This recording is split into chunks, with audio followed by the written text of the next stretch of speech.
One thing about me, I'm a magpie. I love variety, I love sparkle, I love a good tarot system. So halfway through the year, it feels right to do a little check-in. This tag always ends up being less about the decks themselves and more about how I've been reading, which decks have surprised me, what's clicked, what hasn't. So let's get into the year so far with the mid-year tarot tag. First prompt is a deck you've used the most so far in 2025, and I think that's got to be the Klimt Tarot in my practice. I bought this right at the beginning of the year, and I've been using it as a really easy like go-to Rider-Waite-Smith deck, especially in the first like quarter of the year maybe. I pulled this out quite a lot. It's easy enough to read, like it's not a clone in terms of the imagery, like the Seven of Pentacles here I think probably looks more like a Nine of Pentacles in just the general imagery, but it's easy enough to read. I've put it away for the time being to give something else a chance, put something else in rotation as my like Rider-Waite-Smith clone, easy breezy reading kind of deck. But I did really enjoy this, and I've definitely pulled this out a lot. I took this out and about with me a lot. I threw it in my bag pretty often. I like a tuck box deck for that. It doesn't take up too much space. And I just think it's really lovely. I really enjoyed using it.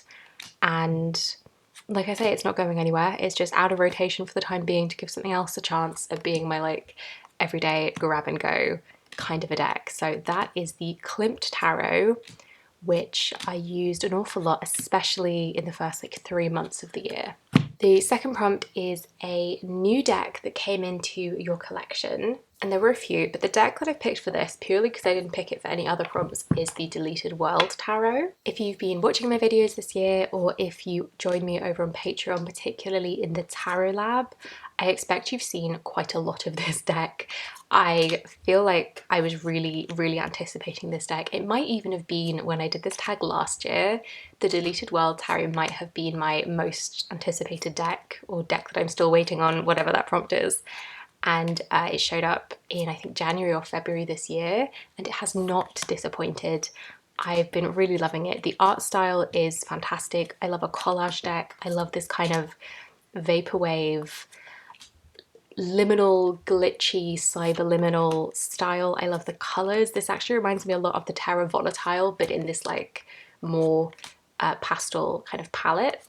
One of the main reasons I've been using this so much is because it has the astrological glyphs on the cards, like showing up front and center. So this is the Seven of Pixels, the Seven of Materials. I think it's the Seven of Materials, and it's, as you can see, it's Earth, and we've got Saturn in Taurus. But yeah, I've been using this a lot, especially this month in June for the Tarot Astrology Tarot Lab that I run over on Patreon, and I just love it. I really love it. I think I've put this in about as many videos as I can so far this year, so you've probably already seen quite a lot of this one, but that is the Deleted World in all its extremely cool glory. Prompt number 3 is a deck that could be better, and I have gone for the Every Little Thing You Do Is Magic tarot for this one. And this was also a contender for a deck that I've used the most this year, because I am actually tracking the decks that I use each month, and this one has shown up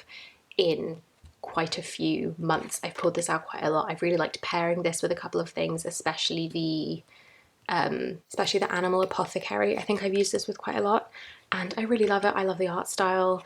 I know I did a whole video on this deck when I first got it. It was a gift for my birthday last year, and I remember thinking this feels like an indie deck in the styling, and I stand by that, and I do really like it. But the reason that I say this is my deck that could be better is because of partly the guidebook itself and partly just some things about this deck. So actually the guidebook is really very cool. It's got like for each of the cards, not just the majors, for all of the cards, we've got a crystal pairing, mood music, and a scent pairing. So for the 8 of Wands, the scent is a struck match. For the 9 of Wands, the scent is amber. And there's an upright and a reverse meaning. But the reason that I say this could be better is because it feels like it's maybe not been super thought through, especially with a lot of the animals on a lot of the cards. So like here, the sun makes sense. 5 of Pentacles, we've got this shattered vase. But then like the deer on the Ten of Swords, there's no mention of why the deer in the guidebook. Got snakes on the Seven of Cups, which I think makes a little bit more intuitive sense. But then Apprentice of Pentacles, which is the page position, we've got this crab. And like there's a lot of repeated animals across different suits that feels like there's not very much rhyme or reason as to why, which is unfortunate and is why I say I think this deck could be better, because I would either like it to make a little bit more obvious internal sense, or I would like it to be detailed in the guidebook. Like here at Pentacles, we've got another sea creature, like that's not immediately obvious. We've got these geese for the Eight of Wands. Like again, the goat for the devil, that makes a lot of sense. It's got that Capricorn connection. Three of Pentacles with the wasps, I can get it. But like the elephant for the Hierophant, tell me why. I don't do a lot of work with like animal symbolism. It doesn't mean a great deal to me. It's not something I've spent a lot of time with, so I really do want that kind of given to me in the guidebook.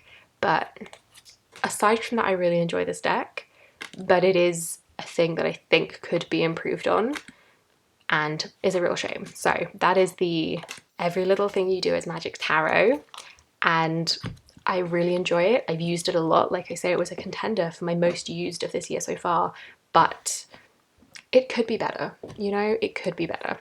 And I wish it was, because I really love it and I want to love it more. Prompt number 4 is a deck that you are currently using, and I have gone with the Guardian of the Night Tarot. So I chose this deck to match up with the archetype of the Guardian, which I selected as my Cancer season archetype to choose a deck to go along with. If you haven't seen that video, I'll link it in the description. This is a Cancer season deck for me, and is my daily draw accordingly. I don't always do my daily draw, my monthly daily, to match up with the zodiac season, but often I do because it's nice. And this month, or this season, especially when I was choosing it, I was feeling a little bit squishy. I was feeling a little bit vulnerable and emotional, and really wanted this kind of deck to look after me, basically. It's a little bit grounding. It is one of my favorite decks. It's one of the decks that I've had the longest, or felt like I've had a connection with for the longest. I think it was one of the first decks in my collection that I really felt like I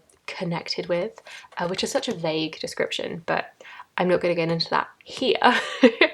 And it's really nice to spend some kind of quality time with it almost, because I've had this deck for quite a few years. I feel like I've bonded with it, whatever that means, but I've not actually done any kind of deck study or daily practice with it before.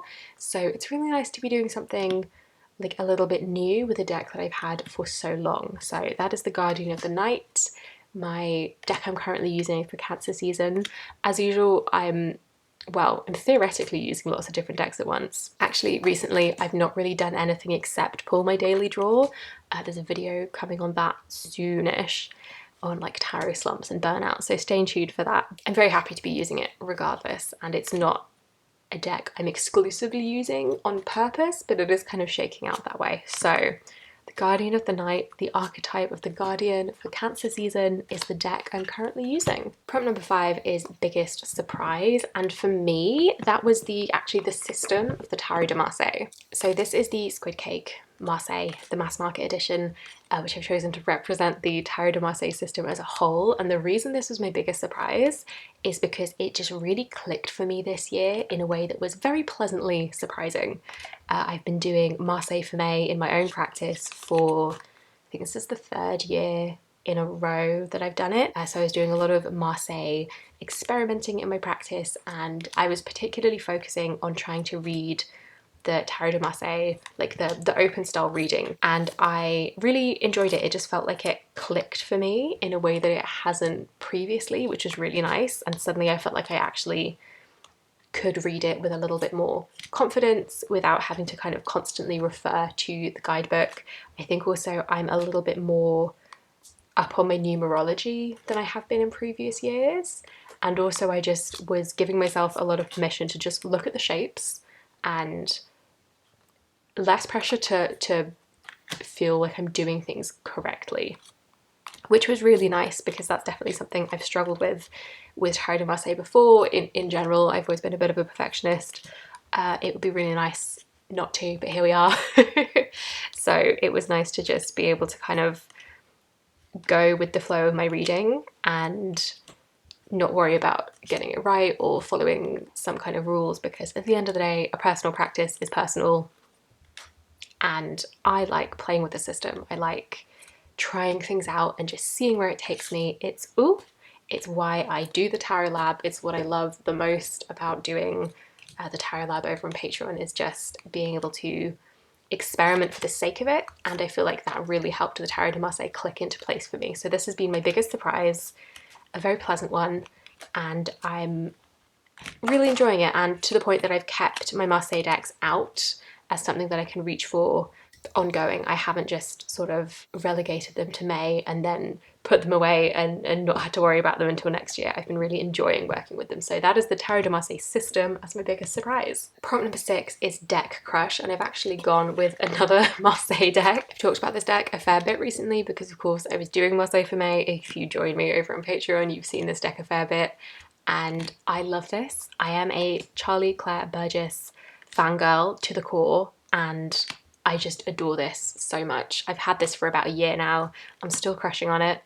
I just think it's so fun. The colours, I edged it this year in this like turquoisey colour to match the backs, and I think I did a pretty decent job of the colour match actually.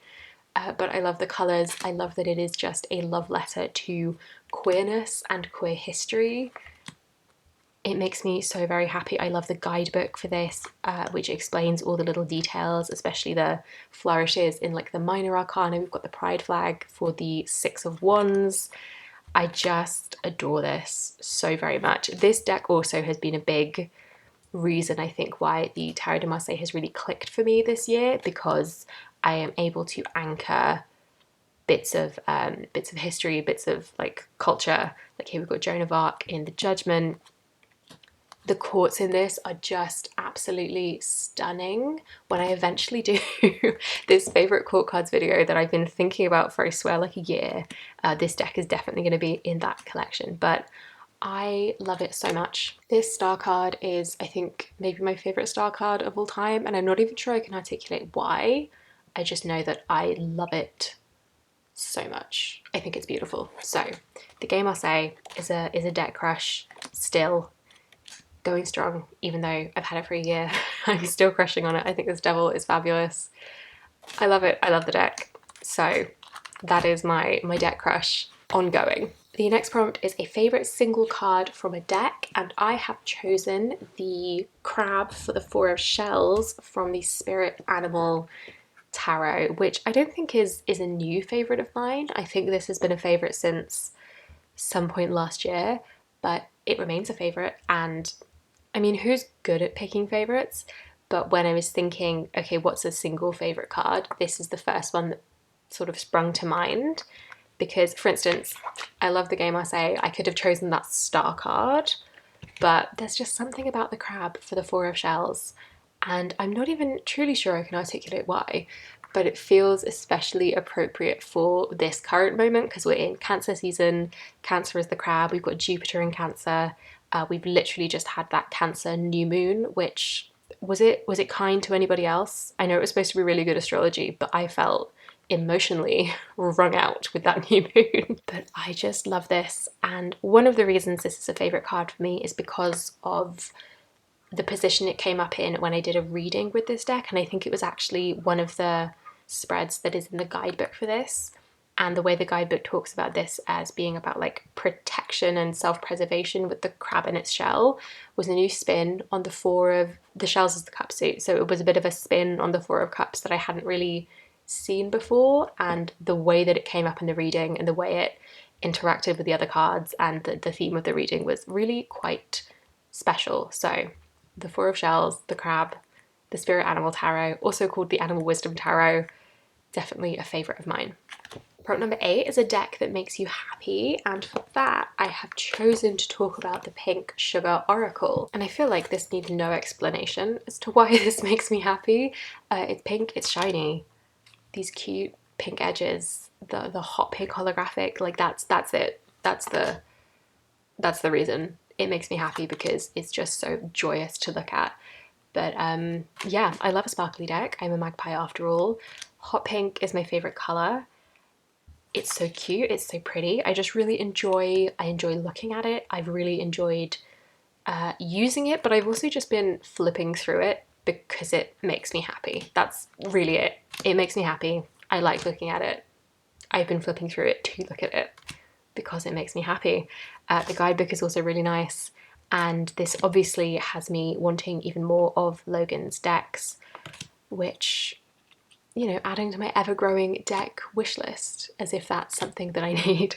But yes, I love this very much. I did a whole video where I talked quite a lot about this deck, so I will link that in the description if you're interested in my thoughts on Oracle decks and why this Oracle deck in particular has been a bit of a game changer in my practice, dare I say.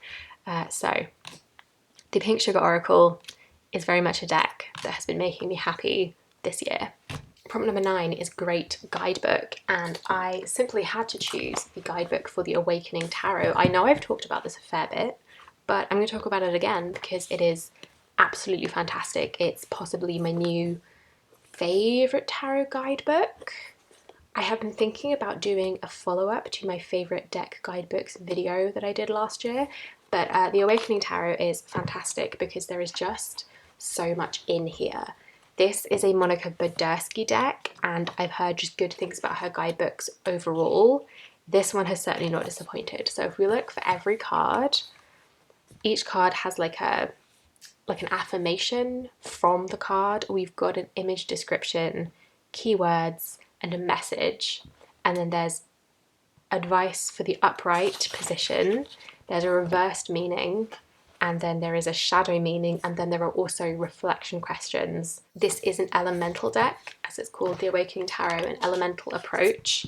And so for each element there is this, if I can get there. For each element there is an introduction with some manifestations, some exercises, some keywords, a ritual with that element. There's loads of spreads at the back, some astrology information, some like it's just, there's so much in here. It is a chunk of a guidebook, and I love a chunky guidebook. I call myself a tarot nerd for a reason. The only issue I have with it is the binding is atrocious. It's kind of already falling apart. I'm not kind to my guidebooks, I'm going to be honest. I do beat them up a little bit, so maybe that's on me, but I've loved this guidebook. I've loved this guidebook. I used this deck a lot in March when we were doing the Elements Tarot Lab over on Patreon. The deck itself is also really good, and I thoroughly enjoy using it. I really like the imagery because it's abstract enough that it works for me. I've talked about this a whole bunch, so I won't get into it, but I really enjoy it. I think this deck is so good. The guidebook is fantastic. They work really well as a pair. I don't think I've worked with the guidebook without the deck. Not for the card interpretations. I know I've pulled this out for the element descriptions at the beginning of each suit. It's so good, and I want more Monica Badersky decks, so that's also added to the wish list. Prompt number 10 is, what deck do you want by the end of the year or are still waiting on? And I'm seriously interested in the Hexen 2.0 and the Hexen 5.0. So I know that I want to get the 5.0, which is coming out, I think, towards the end of this year. And I am also seriously considering getting the 2.0 as well in the meantime. The 2.0 is described as a deck that looks into histories of scientific research behind government programs of mass control, investigating parallel histories of countercultural and grassroots movements. So it's kind of some heavy stuff. And then the 5.0 is a little bit more optimistic. The colours in the 5.0 are also absolutely beautiful. The 5.0 is described as a deck that addresses the climate emergency and looks at fields which may lead to better solutions for returning the planet towards a self-regulating system. And the thing that really sold me on the 5.0 is that Queen and King of Cups are Octavia E. Butler and Ursula K. Le Guin respectively. I had a look at the Queen of Swords because that's my card, and the Queen of Swords is terraforming, which is really cool. I know Greta Thunberg is, I think, the Ace of Swords. It's really cool. It's right up my street. I love a nerdy deck. This is not a surprise. I am a self-professed tarot nerd. I love a deck that pulls together different systems or different like areas of study, which this definitely does. Like, it's pulling in scientific research, counterculture, the climate crisis and solutions for that. Like, I've got a couple of decks that look at like ecology and ecosystems that I think would be really interesting to play with alongside it. I'm just potentially getting both, but I'm definitely want the 5.0 when that comes out. So that is my deck that I'm anticipating, deck that I want to get by the end of the year. We'll see when I actually bring it into my collection, but I think it's a when, not an if. Prompt number 11, which deck hasn't been used yet or barely, but you want to work with this year? I did a whole video that basically answered this prompt, which was my neglected decks video, and I talked about this in that this is the Pasta Tarot. I'm pretty sure I said that this deck would have its moment this summer. It hasn't yet, but I think this is the push to start pulling it out and reading with it. It's so fun, it's so summery. I don't quite know why it feels summery to me. I think it's the picnic blankets, the gorgeous colours, and the fact that this is it's a queer created deck, but there's a pride card in here. I think it's the 10 of Cups, yeah. And like June is Pride month, so it automatically feels summery to me. It's so fun. I've wanted this deck for like a good couple years. I received it as a Christmas gift. I have barely touched it. I have barely touched it, but its time's coming. I'm gonna keep this out on my desk and I'm gonna pull this for some low stakes readings for myself, because like I said, I've been in a little bit of a tarot slump, and I think some low stakes readings are potentially one of the solutions to that. So that is the Pasta Tarot, which deserves some more love, and I am going to show some more use throughout this summer and hopefully beyond. Prompt number 12 is favourite video you've made or seen, and this was tricky. Again, favourites is hard.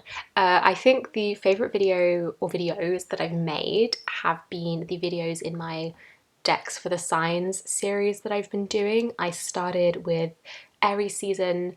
I've just been really enjoying diving into each sign as the seasons tick over. So I talk about the zodiac sign through its element, its ruling planet, and the tarot cards that are connected to that sign. And then I choose a tarot deck from my collection for each of those that I think fits. So it's decks for each zodiac sign, but with categories, because one thing about me is I love a system of categories and I love a framework. I've done 4 of these so far. I just did Cancer season. I'll link the playlist in the description if you're interested, but I just really love making them. I love getting a little bit nerdy and deep divey with the astrology. I love curating a little collection of decks that I think fit the theme. I really love seeing everybody's comments of like whether you agree with me or what you'd have chosen instead. It's been really fun for me, and it's been really cool to see some comments from people who have found it useful for like their understanding of the signs. So if that's you, thank you so much for commenting. It genuinely makes my day, and I'm so glad that you enjoy them. And then I also want to shout out some favourite videos that I've seen, and this was difficult, but I've seen a few really fantastic like journaling, note-taking videos. Imogen over at Sapling Tarot has done a couple. They did a putting together a commonplace book video, and they did their tarot journal video, and I think Sarah over at Tangy Tarot has also done quite a few. Sarah has some fantastic journaling notebook videos. Unsurprisingly, I love a planner system. I love a journal system. I've been absolutely devouring all of the journal ecosystem videos that I've come across, but I know that Imogen and Sarah have both done some really good ones this year, so I'll link all those. But yeah, I'm forever changing my own journaling system. I think that is as much of a hobby as anything else, is the note-taking, is the categorizing. So I've been looking for lots of inspiration, and their videos have been brilliant.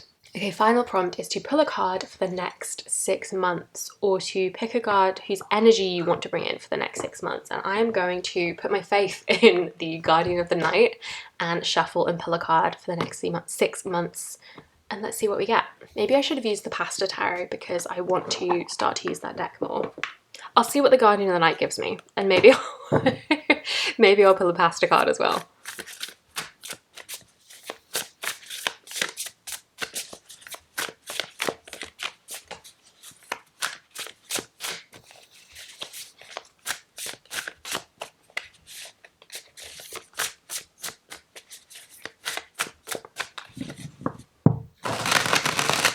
Ooh, I can't really riffle with this. Okay, the next 6 months. Ooh, the Ace of Pentacles. Okay, promising.